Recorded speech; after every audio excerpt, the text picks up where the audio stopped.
तो मूवी का स्टार्ट होता है एक बहुत ही प्यारी बच्ची को दिखाते हुए जिसकी उम्र कोई 10 या 12 साल थी। उसके सर पर सींग थे और साथ उसके पर भी थे। उसका नाम होता है मेलेफिसेंट और वो एक प्यारी सी परी होती है जो कि एक जादुई जंगल में रह रही होती है।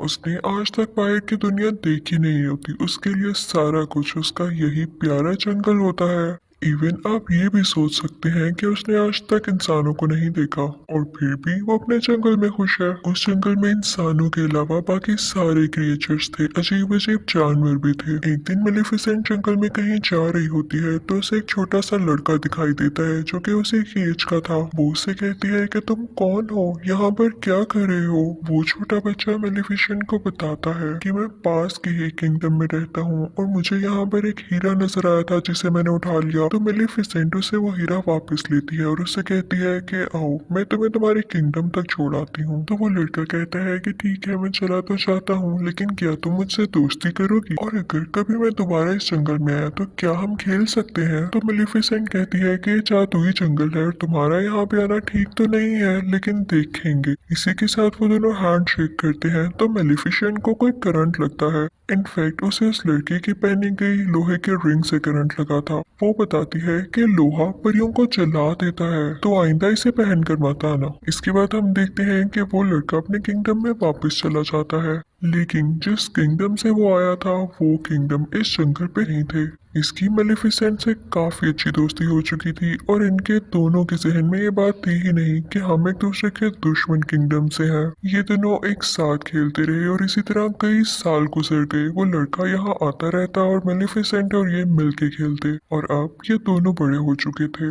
वो दोनों 16 साल के हो चुके थे और एक दूसरे को पसंद करने लगे थे। मेलेफिसेंट को अब लगता था कि इंसान परियों के दुश्मन नहीं है, वो बहुत अच्छे होते हैं। उसे ये भी नहीं पता था कि उनमें ग्रीड भी होती है, यानी लालच भी होती है। एक दिन मेलेफिसेंट सोच रही होती है कि उस लड़के को आए हुए काफी दिन हो चुके हैं और उसको उस लड़के की एक और बात भी याद आती है कि उसने कहा था कि जब मैं बड़ा हो जाऊंगा तो अपने किंगडम पर कब्जा करूंगा और जो यहाँ पे किला है उसको भी मैं हासिल कर लूंगा।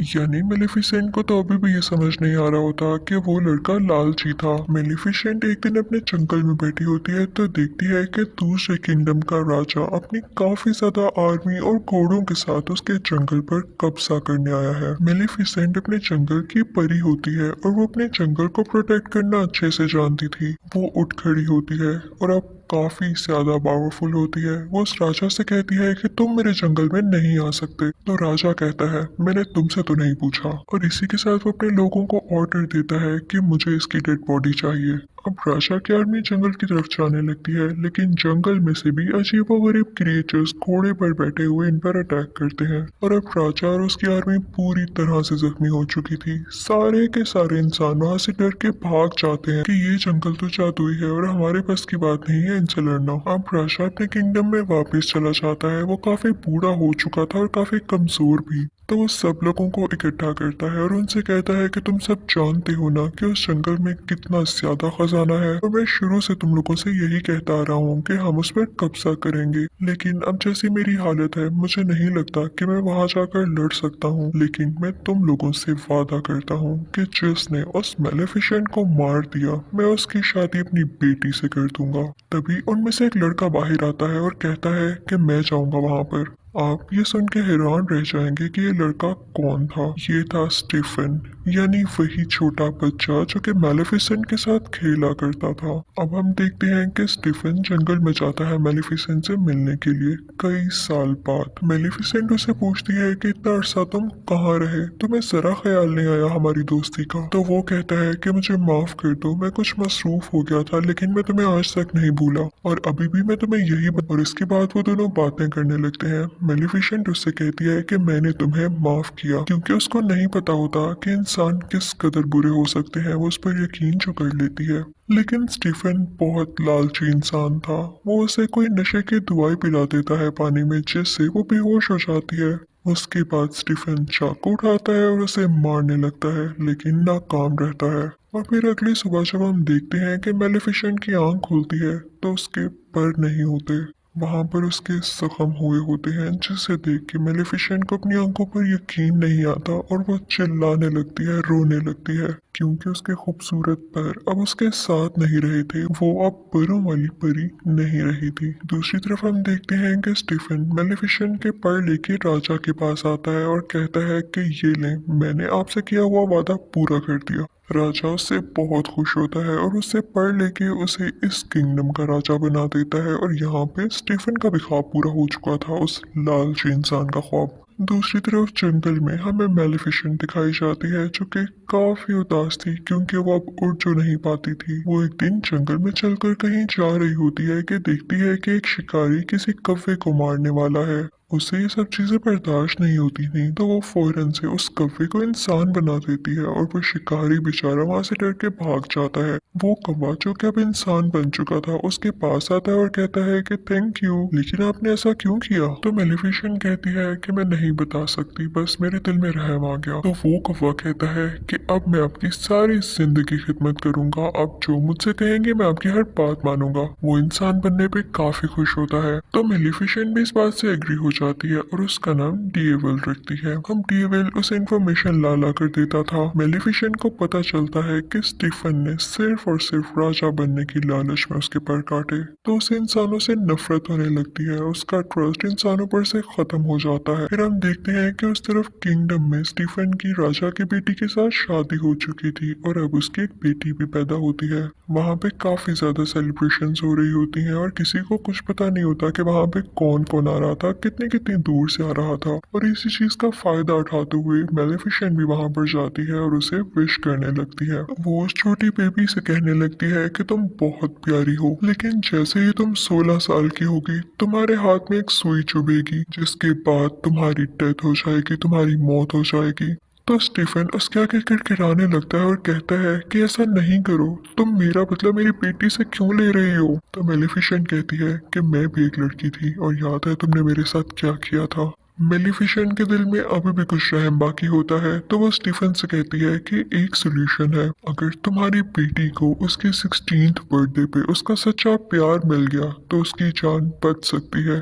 स्टीफन इस बात से काफी परेशान हो जाता है और 3 छोटी छोटी परियों को बुलाता है और कहता है कि मेरी बेटी को यहाँ से दूर ले जाओ और जब तक ये 16 साल की नहीं हो जाती इसे यहाँ मत लेकर आना, वरना इसका कर्ज सच्चा हो जाएगा। और उसके बाद वो निकलता है जंगल पर अटैक करने के लिए, लेकिन ऐसा नहीं कर पाता क्योंकि जंगल की बाउंड्रीज को मेलिफिसेंट ने कवर कर रखा था अपनी पावर से और अब कोई भी इंसान उस जंगल में नहीं आ सकता। फिर हम देखते हैं कि वो प्रिंसेस जो स्टीफन की बेटी होती है उसका नाम अरोरा होता है और वो 3 परियों से लेके काफी दूर चली गई होती है, लेकिन मेलिफिसेंट को अभी भी उसका मुकाम पता था कि वो किस जगह पर रह रही है। वो उसे डराने की कोशिश करती है, लेकिन वो छोटी बच्ची यानी प्रिंसेस अरोरा हंसने लगती है और अब मेलिफिसेंट का दिल भी उसके लिए सॉफ्ट होने लगा था, क्योंकि मेलिफिसेंट एक अच्छी परी थी, वो जालिम औरत नहीं थी। वो 3 परियां जो प्रिंसेस अरोरा की केयर करती थी काफी ज्यादा केयरलेस थी और अक्सर मेलिफिसेंट खुद प्रिंसेस अरोरा की जान बचाती थी, कभी पहाड़ से नीचे गिरने से, कभी दरख्त से गिरने से। वक्त के साथ साथ प्रिंसेस अरोरा बड़ी होने लगती है। अब प्रिंसेस अरोरा पूरे 15 साल की हो चुकी थी, यानी उसका कर्ज पूरा होने में सिर्फ 1 साल बचा था। अब वो 3 परियां उसे जिस जगह पर लेकर आई थी वो एक बाउंड्री के अंदर थी और उसके आसपास काफी ऊंची ऊंची लकड़ियां थी। प्रिंसेस अरोरा ने भी इसके बाहर की दुनिया नहीं देखी थी, जैसे मेलिफिसेंट ने नहीं देखी थी। क्या तो एक दिन वो वहां पर जाती है और वहां पर देखने लगती है कि तभी उसे फील होता है कि जैसे यहाँ पर कोई है। वो आवाज देने लगती है, कोई है तो सामने आओ, मुझे बहुत से क्वेश्चंस पूछने हैं। अब मेलिफिसेंट होती है वहां पर, उसे रहा नहीं जाता और वो प्रिंसेस अरोरा के सामने आ जाती है। प्रिंसेस अरोरा उसे देख के चिल्लाती है और कहती है, आप तो वही हैं जो बचपन से मेरा ख्याल रखती हैं, लेकिन कभी भी मेरे सामने क्यों नहीं आई? आप तो मेरी गॉड मदर है, मैं आपको पहचानती हूँ और जो आपके साथ कौवा है ना, मुझे वो भी बहुत अच्छा लगता है। मेलिफिसेंट को इस जवाब की बिल्कुल उम्मीद नहीं होती, तो वो भी अंदर अंदर से खुश हो जाती है, क्योंकि मैंने आपको बताया ना वो बहुत अच्छी परी थी। वो अरोरा से प्यार करने लगती है और अब वो नहीं चाहती थी कि जो कर्ज मैंने इसे दिया वो इसे कभी भी लगे। उन दोनों में काफी दोस्ती हो गई थी और बिल्कुल वो एक माँ बेटी की तरह एक साथ रहती थी, खेलती थी, बातें करती थी। एक दिन जब प्रिंसेस अरोरा सो रही होती है तब मेलिफिसेंट अपनी सारी पावर्स यूज करके वो कर्ज वापस लेने की कोशिश करती है, लेकिन उसे पता चलता है कि इतने साल पहले दिया गया कर्ज अब वापस नहीं हो सकता, स्पेशली तब जब उसके कंप्लीट होने का टाइम बहुत करीब आ चुका हो। और इसी बात को तो लेके मेलिफिसेंट परेशान थी कि उसका 16वां बर्थडे आने ही वाला था, तो वो ये दुआ करती है कि जल्द ही इसे इसका सच्चा प्यार मिल जाए ताकि इसका ये कर्ज रिवर्स हो जाए। फिर उसके बाद हम देखते हैं कि सुबह हो जाती है और जंगल में प्रिंसेस अरोरा और मेलिफिसेंट बातें कर रहे होते हैं। प्रिंसेस अरोरा मेलिफिसेंट से पूछती है कि आपके पर कहाँ गए, सारी परियों के पर होते हैं। तो मेलिफिसेंट कहती है कि मेरे भी पर हुआ करते थे, लेकिन किसी इंसान ने उनको मुझसे छीन लिया। मैं उनके साथ बहुत खुश थी, मैं आसमान में बहुत ऊंचा उड़ा करती थी और मुझे वो काफी याद भी आते हैं। इसी के साथ मेलिफिसेंट रोने वाली हो जाती है, तो प्रिंसेस अरोरा उसको चुप कराती है और कहती है कि आप परेशान ना हो, मेरा कल 16 लेके उन परियों से आपके पास रहने आ जाऊंगी, आप अकेली नहीं है, मैं आपके साथ होंगी। लेकिन मेलिफिसेंट जानती थी कि ऐसा पॉसिबल नहीं होने वाला था जब तक कि उसे उसका सच्चा प्यार न मिल जाता, और एक दिन में ऐसा तो हो नहीं सकता था। प्रिंसेस अरोरा वहां से अपने घर जा रही होती है कि रास्ते में उसे एक लड़का दिखाई देता है जो कि काफी प्यारा था और उसी के जितना था। वो दोनों जैसे एक दूसरे की तरफ देखते हैं तो एक दूसरे को पसंद करने लगते हैं। खैर उसके बाद प्रिंसेस अरोरा वहां से अपने घर चली जाती है और उन तीनों परियों से कहती है कि मैं अब यहाँ से जाना चाहती हूँ। वो उनसे ये बात कह रही होती है कि मैं इस घर से दूर मेलिफिसेंट के पास जाना चाहती हूँ। तो परियों को लगता है कि शायद इसे उस बात का पता चल चुका है कि इसके पेरेंट्स अभी भी जिंदा है और ये किंगडम जाना चाहती है अपनी बर्थडे के बाद।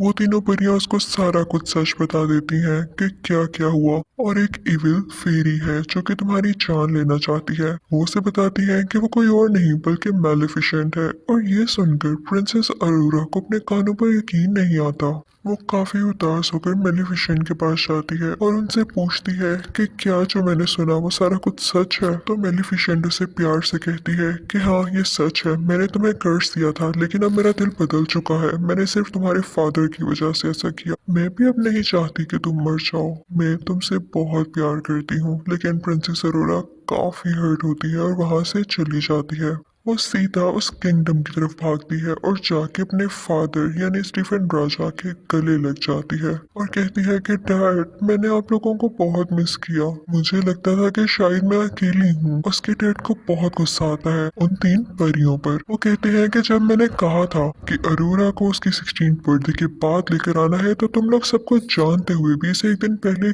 क्यों ले आए जब कर्ज होने ही वाला है पूरा। वो अपने लोगों को ऑर्डर देते हैं कि इसे वापस छोड़ाओ या इसे एक कमरे में बंद कर दो जहाँ इसके आसपास कुछ भी ना पड़ा हो और ना कोई इस कमरे में जाए।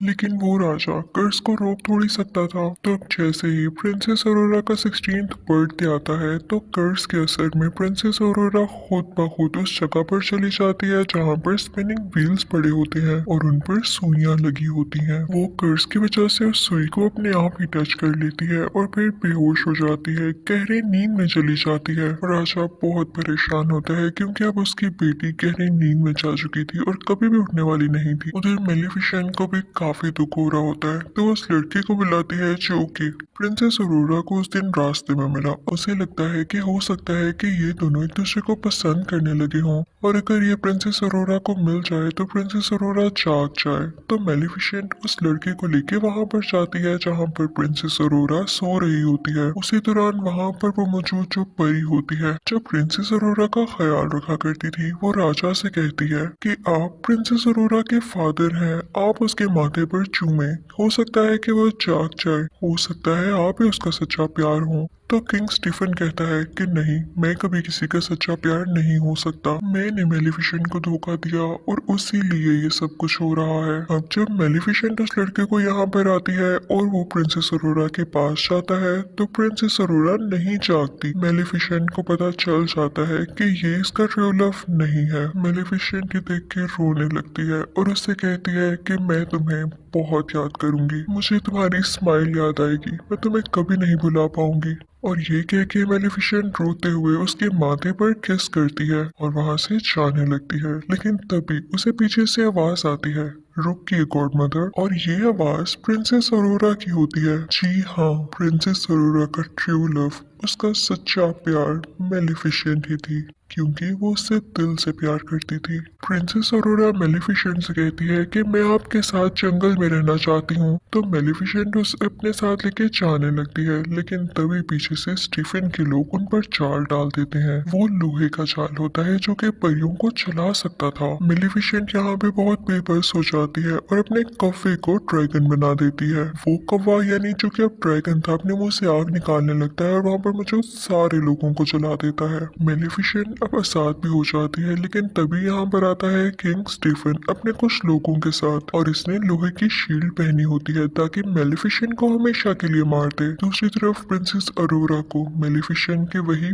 पर नजर आ जाते हैं। वो पर मूव कर रहे होते हैं, जिससे उन्हें भी पता चल गया हो कि उनकी मालिक यहाँ पर है। प्रिंसेस अरोरा उन परों को आजाद कर देती है और वह खुद ब खुद मेलिफिसेंट के साथ जाके लग जाते हैं। मेलिफिसेंट दोबारा से उड़ने लगती है और स्टीफन को अपने साथ उड़ा लेती है, लेकिन उसे बिल्डिंग से नीचे नहीं गिराती। स्टीफन उस पर अटैक करने लगता है, जिसकी वजह से वो दोनों ही बिल्डिंग से नीचे गिरने लगते हैं, यानी कैसल से। स्टीफन ने मेलिफिसेंट के परों को पकड़ा होता है ताकि वो उड़ न सके, लेकिन जैसे ही वो लोग जमीन पर गिरने वाले होते हैं, मेलिफिसेंट अपने पर खोल लेती है और उड़ जाती है, लेकिन इस वजह से स्टीफन जमीन पर गिरकर मर जाता है।